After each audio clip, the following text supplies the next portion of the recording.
আরে আজান দিতেছে, আচ্ছা আগে গিয়ে নামাজটা পড়ে আসি, তারপর গেম খেলবো। আরে ও তো নামাজ পড়তে গেছে, ও সবটা লিখে ফেলি। ও তো এখন আবার নামাজ পড়ছে, ওর সবটা লিখে ফেলি। ইস রে, কি সুন্দর একটা মেয়ে যেতেছে, ওর ফিসে ফিসে যাই তো। আরে ও তো একটা মেয়ের পিছে পিছে যাইতেছে, ওর গুণাগুলো লিখে ফেলি। কিছু ভালো লাগতেছে না, একটা গান শুনি। আরে ও তো গান শুনতেছে, ওর গুণাগুলো লিখে ফেলি। আরে ভাই তুমি তো জাহান্নামের পথে চলে যাইতেছো।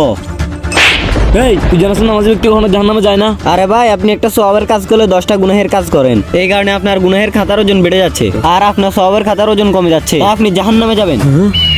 হে আল্লাহ, তুমি আমাকে মাফ করে দাও আল্লাহ, আমি তোমার সাথে তোবা করতেছি আল্লাহ, আমি আর গুনাহ করবো না আল্লাহ, তুমি হাতা থেকে তুমিও সমস্ত গুনাহ কেটে দাও। কেন? যে আল্লাহ তাআলার কাছে একবার তোবা করে আল্লাহ তাআলা তার সমস্ত গুনাহ মাফ করে দেয়। আল্লাহ বড় দয়ালু, চ্যানেলটি সাবস্ক্রাইব করুন।